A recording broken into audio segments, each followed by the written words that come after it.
Statement دی، اس کے بعد اس کے اوپر مقدمہ قائم ہوا، اس نے آفیشلی آ کے معافی بھی مانگ لی، وہ ہاتھ جوڑ جوڑ کے اپنی زندگی کی بھیک بھی مانگ رہی ہے، اور وہ جو اسٹیٹمنٹ بھی دی اس نے وہ ریبٹل کے طور پر دی، جذبات میں آ کے۔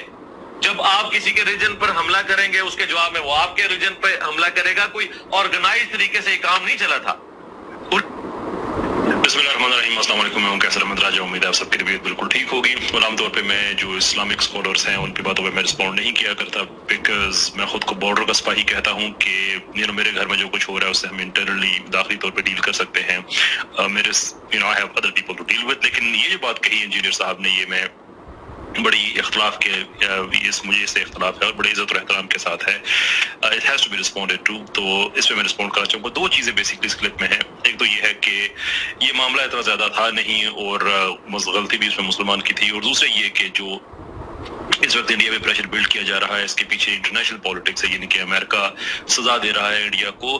رشیا کے ذریعے، معافی چاہوں گا عرب ملکوں کے ذریعے، کہ جو رشیا سے جو ابھی ٹریڈ وغیرہ انڈیا نے کی ہے، آئل خریدا ہے اینڈ سو فورتھ، پر یہ دونوں ہی باتیں غلط ہیں، and I would like to respond to them both one by one۔ یہ کلپ کا حصہ آپ نے سنا، یہ میں آپ کو دوبارہ بھی سناؤں گا، لیکن پہلے چلتے ہیں وہ جو انٹرنیشنل پالیٹکس کی یہ بات کر رہے ہیں کہ اس میں کتنی حقیقت ہے۔ ریجنل والے غلام ان کے جن کی رشیا کے ساتھ نہیں بنتی، تو انہوں نے پھر ان کو اللہ شاہدی دی کہ ہاں جی اب آیا ہے انڈیا قابو میں، تو آپ لوگ آفیشل سٹیٹمنٹس دیں۔ یہ جو میں آپ کو بتا رہا ہوں یہ ریئل ٹائم اوریجنل ڈیٹا ہے، ہم whatever that means real time original data no idea اس کا کیا مطلب ہے، لیکن جو امپلائی کر رہے ہیں وہ جو بھی آپ سنیں گے بھی کہ بنیادی طور پہ ہم صرف لوکل خبریں سنتے رہتے ہیں، لیکن سم ہاؤ انجینئر صاحب نے انٹرنیشنلی اس چیز کو ڈی کوڈ کر لیا ہے، سم ہاؤ کہ جو ہو رہا ہے یہ امریکہ کر رہا ہے۔ انفارچونیٹلی کوئی ایسی خبر ایگزسٹ کرتی نہیں ہے، چونکہ صرف لوکل اپنی خبریں سن رہے ہوتے ہیں، ورلڈ پالیٹکس کیا ہو رہی ہے وہ آپ کو اندازہ نہیں ہوتا۔ خیر مجھے تو اس وقت ہی اندازہ ہو گیا تھا کہ یار یہ عربیوں میں کون سا ایمان جاگ اٹھا ہے، ہاں اس سے بڑے واقعات ہوئے ہیں اسلامو فوبیا کے خلاف، گستاخانہ کارٹونز کے خلاف، اس وقت یہ سارے عرب ملک سوئے پڑے ہوئے تھے، وہ جو کچھ ہو رہا تھا وہ اس سے بڑا تھا۔ یہ تو ایک سٹیٹمنٹ دی، ہاں یہ تو ایک statement the and so forth, یہ باتیں آپ نے پہلے بھی سنی، لیکن جو پہلا ایسا کنکلوڈ ہوتا ہے یہاں پہ جو جس میں صریحاً غلط بات کہہ رہے ہیں انجینئر صاحب، اگین آئی لائک ٹو سے دس ود رسپیکٹ، ایسا نہیں ہے کہ عرب ممالک نے رسپونڈ نہیں کیا اور وہ سوئے رہے۔ جب ڈینمارک کی طرف سے یہ واقعہ ہوا تھا، جب توہین آمیز خاکے وہاں پہ پبلش ہوئے تھے، 3 سے 4 مہینے کے اندر اندر جو امپورٹس اینڈ ٹریڈز ہے وہ ڈنمارک کے ساتھ عرب ملکوں کی وہ 50% تقریباً کم ہو گئی تھی، لگ بھگ آدھی ختم ہو گئی تھی، کوئی $170 ملین کا ان کو نقصان ان کی اکانومی کو ہوا۔ آپ کہہ سکتے ہیں کہ یہ بہت بڑا نقصان نہیں تھا، لیکن ظاہر سی بات ہے جتنا ٹریڈ کا اس کا اسکوپ ہوگا نقصان اس کے حساب سے ہی ہوگا، تو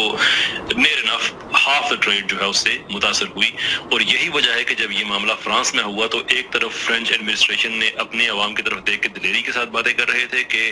وہ ہم گیون نہیں کریں گے اور اپنی ویلیوز کے ساتھ رہیں گے وغیرہ وغیرہ وغیرہ، اور دوسری طرف عرب ملکوں کے ساتھ جو ہے ان کو بھی کہتے تھے کہ پلیز آپ بائک آؤٹ نہ کر دیجیے گا، بیکاز انہیں پتا تھا کہ یہ پہلے بھی کر چکے ہیں، دے ٹو۔ تو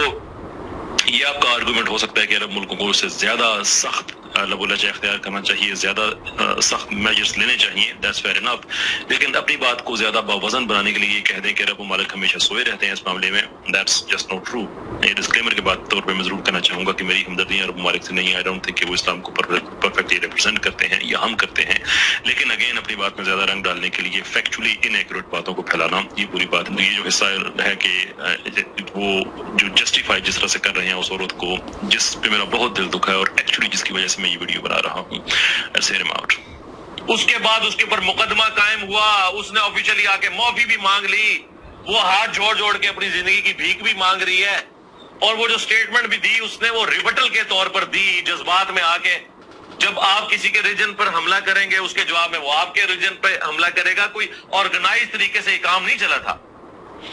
یہ بات آپ نے سن لی، پہلے بھی آپ نے سنی تھی، اس ویڈیو میں یہ ڈبل ڈاؤن کیا ہے انجینئر صاحب نے، اس بات کو دوبارہ سے کہا ہے۔ میں چاہتا ہوں کہ وہ دوسری جو انہوں نے بات کہی ہے وہ بھی اس کے ساتھ ملا لیں، پھر اس کے بعد پھر میں ایکسپلین کرتا ہوں کہ یہ ساری باتیں کیوں غلط ہیں۔ سینیریو دیکھیں اس ٹی وی پروگرام کا، اس ٹی وی پروگرام کے اندر پہل جو ہے مسلمان کی جانب سے ہوئی ہے، اس کا آپ کو اندازہ ہوگا، ابھی تو ادھورے کلپ چل رہے ہیں، وہ بھی بڑی مشکل سے مجھے ایک کلپ ملا ہے، تو